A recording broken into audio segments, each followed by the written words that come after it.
Shame, shame, shame. Today we're going to be looking at shame spirals, what they are, how they come about, and most importantly, what you can do to interrupt their intensity, their duration, and their frequency. Hi, I'm Ewan the Therapist. Welcome to my YouTube channel. This is a YouTube channel where we explore issues in and around healing childhood trauma. So if that's something you're interested in, click on the like and subscribe button and you'll get updates on a regular basis. Now, what are shame spirals? You may have them and not be aware you're having them. You may have them and just feel like, what the hell can I do about this spiral that I go into? Now, what a shame spiral is, it's a feeling of like a vortex of self-hatred that sort of feels like it doesn't come out of nowhere. It's like there's an external trigger and it seems to kind of unlock this cycle of really kind of hating ourselves. And it has a particular pattern, which I'm going to take you through all the steps. And it can feel very kind of like we're very out of control when we're in it. It feels like once we enter the cycle or the spiral, it's very hard to kind of get out of it. And it can feel like it's invoked in a way we don't feel like a lot of agency in regards to how it's invoked. Where shame spirals have their origin is where certain things have gone on in our childhood. We're not kind of taught to process, or the caregivers don't take responsibility for what they're doing. We kind of just take the blame. We feel like it's our fault. And the example I'm going to be looking at is harsh criticism as a kind of like a textbook example of how shame spiral may originate, what it could look like as a child, what it could look like as it transfers into being an adult, and the things we can do to kind of the three methods we can employ to interrupt or discharge that energy. Now, just imagine you grow up in a family where you have a very angry caregiver, and any small error that you make, whatever it is met with very harsh, hostile criticism. You're shouted at, you're demeaned, you're put down. So whatever little mistake you make is met with this like really strong criticism. Now at 7 or 8 or 5 or 6, we don't have the capacity to say, look, Dad's having a bad day, Dad's drunk, that's on him. It's like there's a feeling of I'm being criticized because there's something wrong with me. It's bad, I'm bad. So we associate criticism, anger, and hostility with this something wrong with me. And that happens over and over and over during our childhood. So we get to our adult life and we're working at a coffee shop, for instance, and we're meant to order 6 cartons of milk and we only ordered 3. The manager finds out he's having a bad day and he gets angry. He's like, he maybe raises his voice at us a little bit. There's a harshness in his tone. And suddenly we're in a shame spiral. Suddenly, rather than think, well, it's just he's having a bad day, or it's no big deal, we'll go down the shop and get some more. It's like, oh my God. And let me take you through the actual cycle itself, what it looks like, and the pieces of it, and how it kind of spirals and reinforces. So have a look at this diagram that I've done. So what you see here is the trigger. So in this instance, it's the tone of voice. It's the feeling of this hostility and criticism directed towards you. So that's the starting point. That's the external trigger that comes in. And immediately, without any kind of like in a way that you're not even conscious of, there's a feeling of it's my fault. Now, maybe they forgot to do the order. Maybe they didn't tell you they needed 6. Maybe it was, or even if it was your fault, there's a feeling of disproportionality, like this suddenly wave of self-hatred and self-criticism is disproportionate to the situation. So there's an immediate self-blame, immediate, like it's my fault. And coming with that is a feeling of it's my fault, therefore I'm bad. And that's the shame. That's the feeling of like, I forgot this, what a terrible person I am.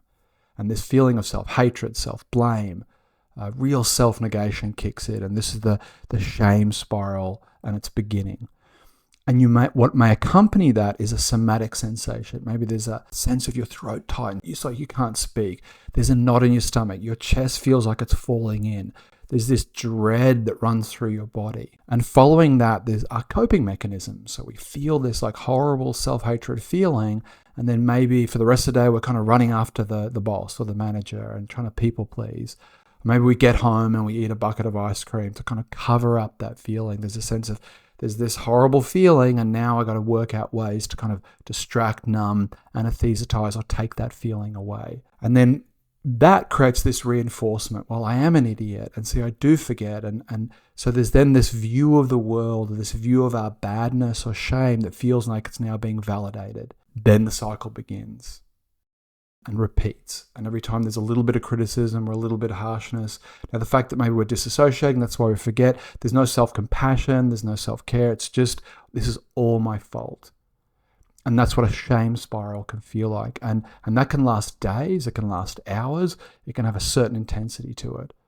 For me, big thing for me is forgetting things. Forgot, lost wallets, iPhones, everything you can think of, I've lost and forgot. And when that happens, that very cycle I'm taking you through kicks off for me. So what I'd like to take you through is 3 insights or understandings or methods that can help discharge some of that energy. And the first is just having an awareness of what that is. As I said, for me, it's losing things. As a kid, when I lost things, there was this kind of criticism, you're an idiot, you're stupid. So the moment now as an adult, I lose something, it's like off it goes, off that internal voice goes. And whether it's small or big, it doesn't matter. And now that I'm aware of that, as that kicks off, as I start to feel that self-hatred, there is that thing that's going on, that shame spiral, and then there's this awareness which feels separate to that shame spiral. So that itself discharges some of the energy. It's like, this is a shame spiral. Rather than being so identified with it, like this is a real thing and I am really an idiot and there's a little bit of separation, a little bit of awareness that moves me away from it. So that's the first thing. Work out what they are. And if you're a certain age, you'll have enough experience. You'll have enough instances to be able to say, it's this. When I get criticized, when I lose something, when this thing happens, it triggers this response. And you can map it out just like the diagram that I've done. So the awareness of the trigger and the awareness of the response is partly the process of discharging some of its energy because you're not identified with it. You're not being pulled into it as like this is a real thing. The second thing that you can do is bring your awareness back to your body. Because there's always a somatic connection. There's always a somatic parallel.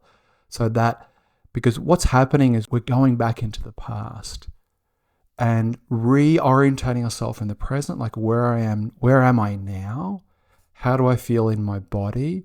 Regrounding ourselves in the midst of that back to the present moment helps us get things in perspectives. It re-anchors us back into the present moment.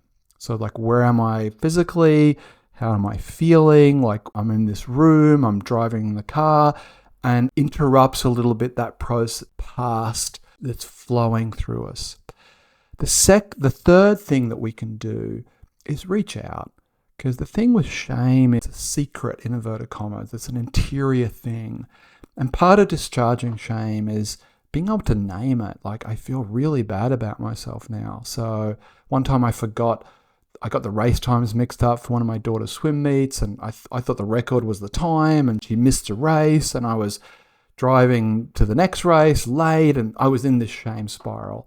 And just being able to say to her, like, I'm just spiraling at the moment, discharge, and she's like, don't worry about it, it's cool. And she was cool about it. It was no big deal. It wasn't like the Olympics or anything. It was just a prep meet. So for her, it wasn't a big deal.